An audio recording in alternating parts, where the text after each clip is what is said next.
சிக்கு, நீ செஞ்ச ஸ்லைம் செமையா இருக்குடா. குடுடா, நான் கொஞ்ச நேரம் விளையாடி பாக்குறேன். அப்படியே அழுத்தினாவே ரொம்ப சாஃப்டா இருக்கு. இந்த லாரா விளையாடு. என்ன பிங்கி வேற ரொம்ப சோகமா வரையா? என்ன பிங்கி, என்னாச்சு?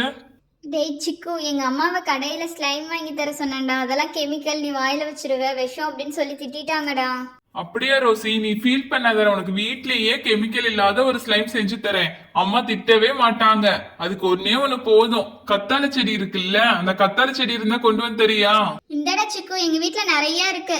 நானே ஒரு செடி பிடுங்கிட்டு வந்துட்டேன். இந்த நீயே செய்ய. சூப்பர் பிங்கி, கூட அது இருந்தா போதும். ஃபர்ஸ்ட் இந்த கத்தாழை செடியை ஒரு பீஸ் கட் பண்ணி எடுத்து சைடுல எல்லாம் கட் பண்ணிட்டு மேல இருக்கிற தோலியை ரிமூவ் பண்ணி எடுத்துடணும்.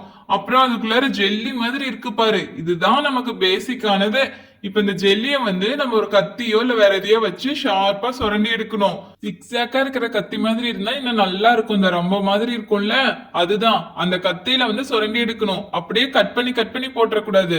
ஜெல் மாதிரி கட்டியே இல்லாம சுரண்டி எடுக்கணும். அப்படியே பார்த்தா கொல கொலன்னு இருக்கு. நான் எப்படி எடுக்கிறேன்னு தெரியுதா? ஆமாடா சிக்கு, நீ சொன்ன மாதிரி நான் கட் பண்ணி எடுத்துட்டேன். அதனால கெட்டியா வந்துருச்சு. எனக்கு ஜெல்லி மாதிரியே வரல. அதுதான் நான் அப்பவே சொன்னேன் சரியா எடுக்கணும்னு சொல்லிட்டு.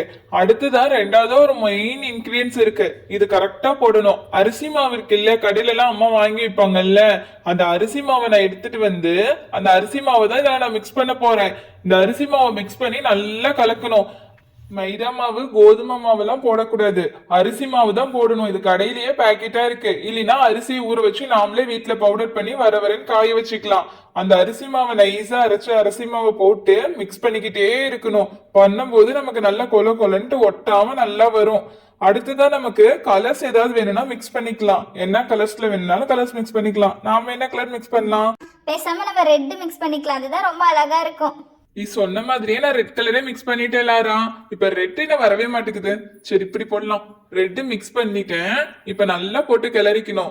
ஒருவேளை நமக்கு கையில ஒட்டுற மாதிரி இருந்ததுன்னா ஒரு சொட்டு 2 சொட்டு தேங்காய் எண்ணெய் இருந்தா மிக்ஸ் பண்ணிக்கலாம் கையில தொட்டு. அப்படி பண்ணிட்டோம்னா இன்னும் நல்லா ஒட்டாது.